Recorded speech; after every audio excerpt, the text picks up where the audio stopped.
What is up? Welcome to Bushwick Chess Rapid. We got two sections. We got an under 16 and an open. I'm Alex Selden, or Waffle House 777, and I have Moving with Matt here, and we're here to talk to you about chess boxing and also commentate on this round's match. So you want to introduce yourself, Matt? Hey, I'm Matt. At Moving with Matt on all handles, and here in New York, just visiting to start the New York City Chess Boxing Club. That's what we're doing! Alex and I and the owner of Gleason's Gym, Bruce Silverglade, kicked it off last week, and we have another one tomorrow, 11 a.m. if there's any New Yorkers that want to join. But, man, we're already underway here. We got Alan versus Saye? Saye. Also, it looks like more than one move's been placed, but I'm going to be hopeful that it hasn't been. What? Oh, yeah, boom, there we go. There it is. Okay. We're caught up. So this is a rapid tournament. It looks like there is an increment. What's the increment? I believe, don't quote me, it's probably 2. Okay. I prefer delays, so my tournaments that I'm running here are usually delayed instead of increment, but hey, to each his own. Let's talk about the position here. We had some sort of...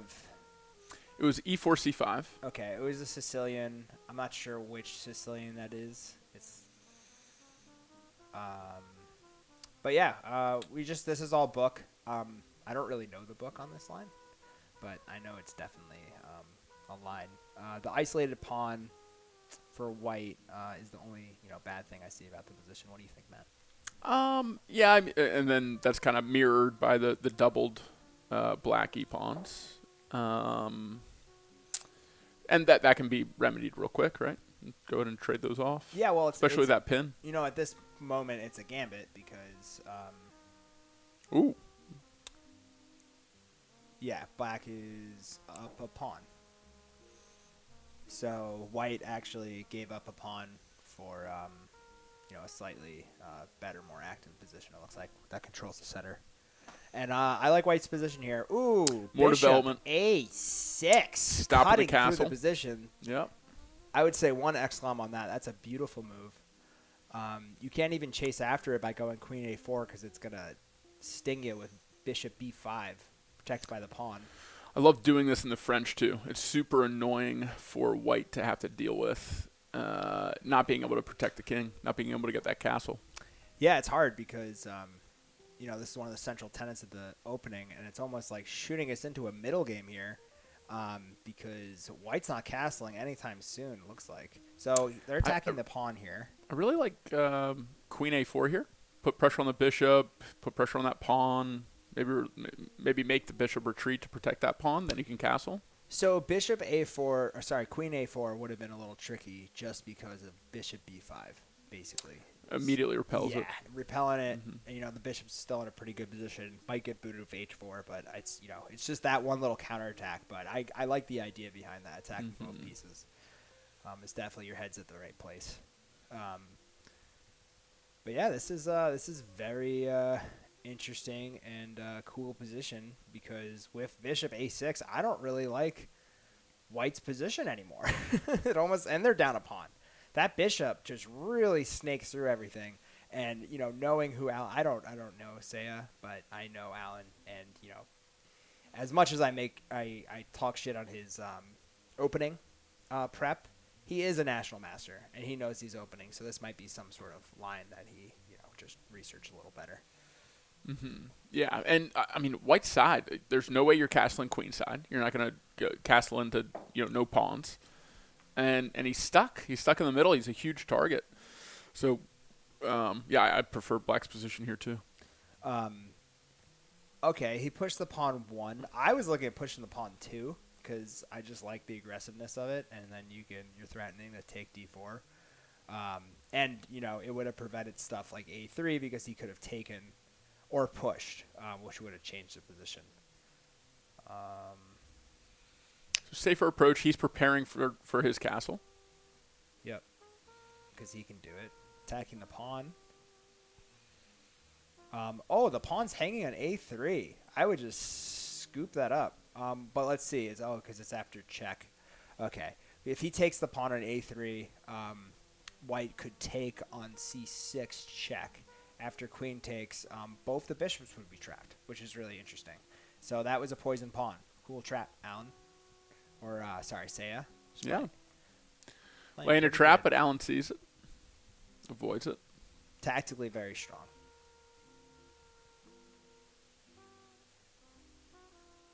So how long have y'all been doing these rapid tournaments?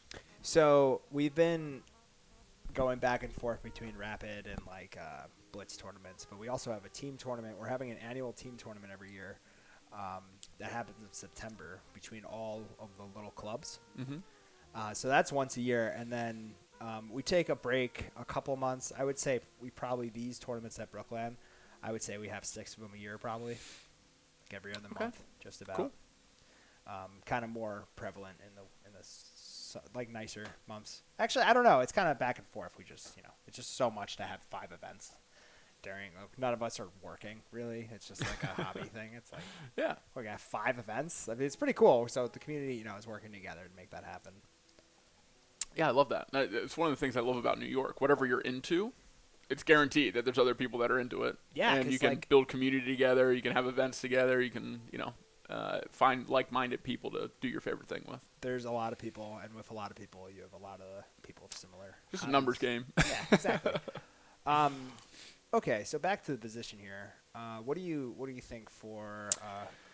Well, the trap wasn't taken, so we went rook a1 to protect that pawn, especially now that the pawn that was in question, it's no longer as strategically advantageous. It would no longer get checked. Now the rook is on c8, so I think Saye has kind of given up on the tricks and just trying to play better chess. Take it on d4. That Scary. Is interesting. Oh, he's going to play check. So he has check in his pocket. Well, and it's a discover attack on the queen. Yes. Perfect. Yeah, probably just totally missed that. He's going to scoop up that bishop. I think a move like queen d2 is probably the best response. I would like a4 just because I'd be attacking the bishop over here. Okay, yeah, I like that too. That'd be nice. Because this bishop isn't hanging. Yeah, I mean, but because now after check, it actually the bishop. No, the bishop's going to go back. The bishop will go to d2. I think queen a4 was the move there. I think it was too. I think that you're right. looks pretty cool because I don't see any way that because it also covers the a5 check the queen had. I mean, he still has that b5 move that you said earlier. I mean, the queen protects it now instead of the pawn, but it immediately repels the queen. Yeah, exactly. But now the pawn is hanging. But how far away do you want your queen to be from this position, right? This isn't the easiest thing. Ooh, rocks into check from Alan. Oh, my God. This is close to over now. Yeah, this is not good. There's a mate here. Yeah, let's see. Okay, rook takes bishop, discovered check. I mean, he's got to give up his queen. Bishop c5. I think he's giving up his... Oh, he can give up his rook instead of his queen. But this is trouble. Yeah. Really bad. Yeah, the rook check. Good. Well seen there. Yeah, rook check is deadly because the bishop's still x-raying through the position. Yep. Boop. There it is. All right, knight. But that's not going to be enough because queen's gone. F4. This one's over. It's all gross. over Saye's face too, so yeah. he sees That's a mate in 2 there. After g1, you have checkmate on queen. I think it's going to go g3 though, right? G3 is just over because the everything's hanging. Yeah. I mean, I'm sure there's probably a mate there too. But yeah. Very cool. Alan is feisty. He is a great player. Dominating that game. I think as soon as that a3 move came out, it just put Saye on his heels. Not able to respond to what was going on. Yeah, he just had all the tactical shots in his pocket. Mm-hmm. It's hard to compete against that. He so his Achilles heel is actually time. He'll often get way below in time. For Alan. Yes. Yeah. Alan gets, he's thinking so much that it's an investment. So this guy on the right, actually, I don't know his name, but he has hand braces. And I think he probably had a terrible accident and been recovering. Like you can see the brace over on the right. But when it was really bad, he's been recovering now. But when it was really bad, he would come to. Okay, cool. What is the name of the guy on the right? I have it. I have it written down.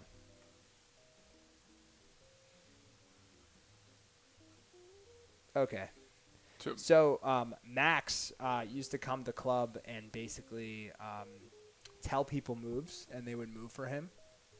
Oh, cool. And no one would want to play him because he beat everybody. Oh, nice. He's good. Max is pretty good. I never played against him, but he definitely plays good chess. Today could be the day. You could challenge him. Hey, Do you ever play in these tournaments, or do Yeah, you just stay on this side of things? I play in the tournaments. Generally, when I play the tournaments, I drop out after a couple rounds because I have to wake up so early. That's why I don't stay. Like when I was running it totally myself, we would just have one a month because that's what my schedule would align. But now, we have multiple hands on deck. So, Gotcha. Even on Sundays, you're waking up early? I wake up early like every day. I wake up like at usually like 5 every day. I woke up 5. I woke up. But just like biological clock, not like requirement. It's from doing it so much that I just do it naturally. Actually, today was miserable. I did wake up at 5 a.m., but I had a Charlie horse that just, right here. I could still feel it. I've been drinking a lot of. Actually, maybe I'll get another beer. That'd be the best thing for it. Long run yesterday, or? No, I think it might have been the high activity of last weekend, especially, and then just stopping. Basically, I did 20 push-ups, 20 pull-ups this week. I did, but that was. But basically, Matt, what I'm getting at is that this is the calm before the storm, and I'm going to be hitting. I have a couple gyms. Like I actually think Gleason's is too far for me to make it my steady driver during the week. Just is a little bit too far for me. Oh, okay. Okay. I would want one that's like a couple minutes away instead of 20 minutes. It just makes a big difference. Sure.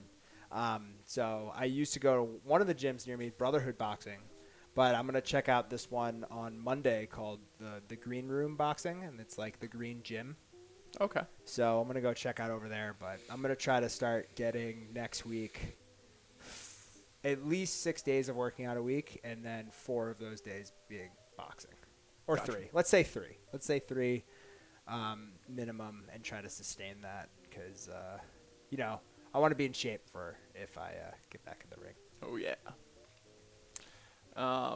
Well, no better way to train chess boxing than to come to chess boxing training. Which hey, is when are we having that? Every Sunday, 11 a.m. at Gleason's Gym. We have our second training tomorrow, 11 a.m. I'll be in town for that one. I'll be leading it.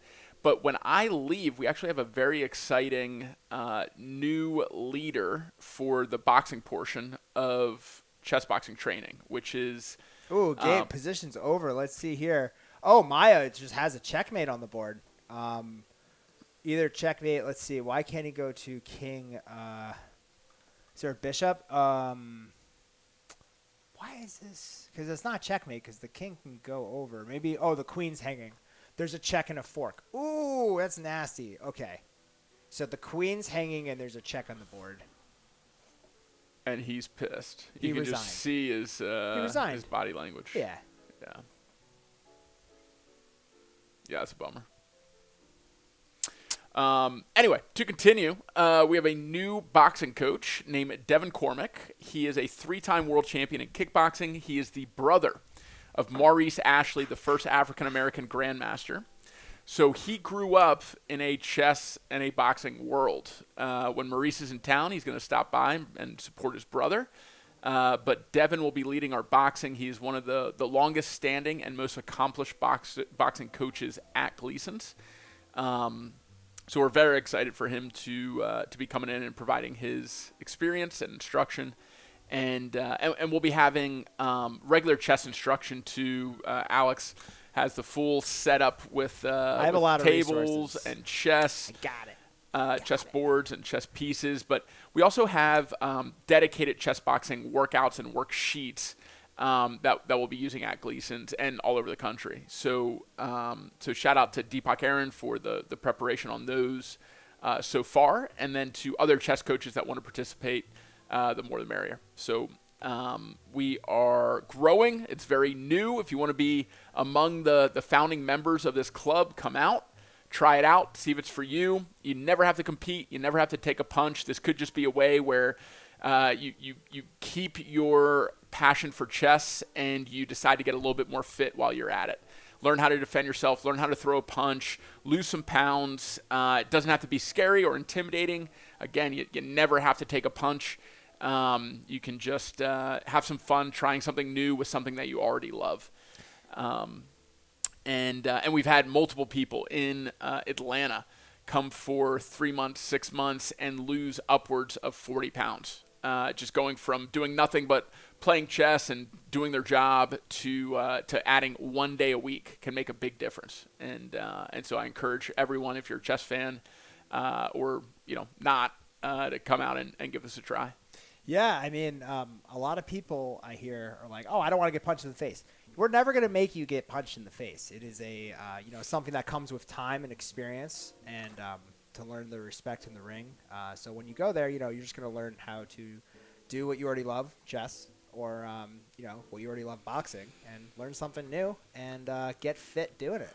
Yeah, and to Alex's point, like, even if you just come in to start boxing, you don't even spar. You aren't even allowed to spar for a while. Alex has been sparring for years, still hasn't had a fight.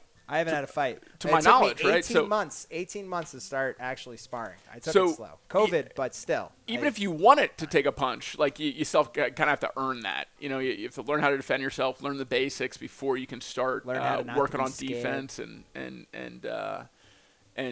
start to spar. So, and if you do want to compete in a version of chess boxing that is non-contact, there's Chess Boxing Fit. Chess Boxing Fit is 1 minute of boxing cardio that can either be on a heavy bag or on mitts.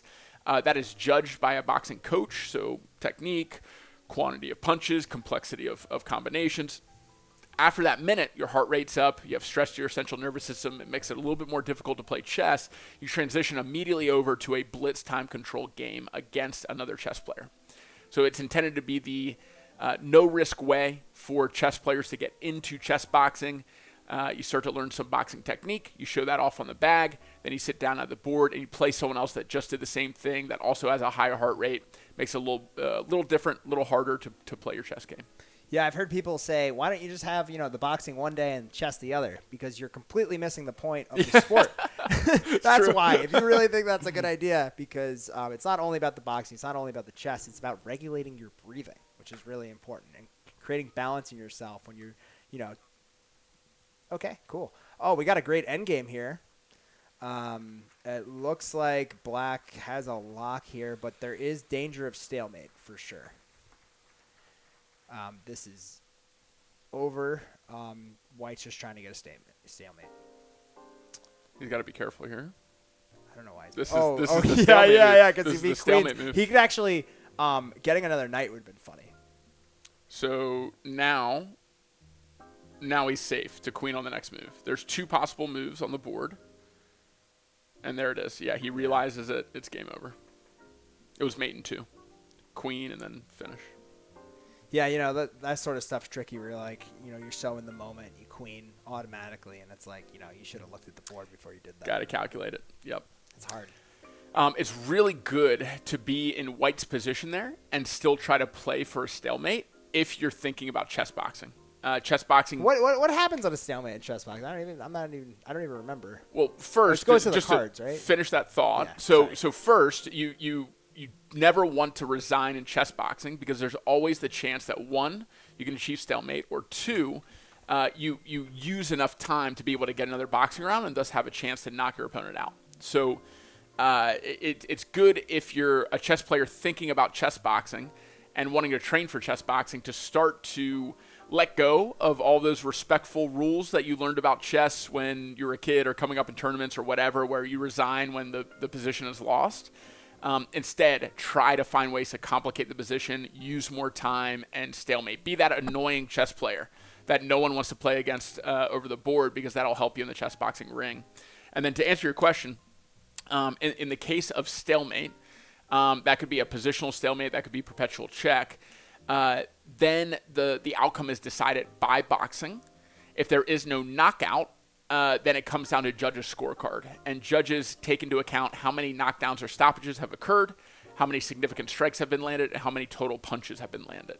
So that they are judging the whole boxing match based off of that criteria in case of a stalemate. But that happens in less than 1% of our matches since 2003. Is that stuff that they use automation for in any way? Like, would that be like a CompuBox sort of thing? Even in pro boxing, they don't use CompuBox for the judges' scorecards. Okay. So no. It is the subjectivity of a human judge, because CompuBox is not completely accurate. So chess boxing is actively tallying different punches. Just like boxing, you have a judge on three sides of the board, or three sides of the ring, in order to get adequate angles for judging the boxing. Every punch landed is a point. Every significant strike landed is roughly 1.5 or 2 points, depending on the judge. But each judge judges every punch their own way, so it doesn't matter how they judge it as long as it's judged the same way for each. I guess my question is, being somebody who hasn't done this, and I usually take the skeptic or devil's advocate on things, is there a central counter, or are they both? They're both doing their own subjective counting, right? Because I'm wondering. This is scored the same exact way as boxing. Okay. So each judge judges the match. They vote for who won based off of their criteria. They're all trained the same way, but each judge is a little different in terms of what they count. Okay, so it's a regular judge's scorecard. Correct. Basically. Okay, fine. Yeah. I guess I was stuck on you looking at the different punches landed. They do that in boxing too. A significant strike, a strike landed that does damage, is different than a jab landing. So it's basically how we're tallying the data of a normal boxing match that we use. They do that in regular boxing for too. the results of. Okay. We're going to take a short break, see what's going on this round. But I'm Alex Selden at Waffle House 777. This is Matt Thomas. That's my name. Yep. There you go. Moving with Matt. And we are at New York City Chess Boxing. Come on through. I also am one of the co-founders here as well at Bushwick Chess. And for all things chess, hit us up. And Tuesday nights, Bushwick Chess at the Nook. And what's happening on Sunday, Matt? New York City Chess Boxing, Gleason's Gym, 11 a.m. Come hang out. Come get a little sweat in. Come try something new. Yeah, we'll see you then. Word.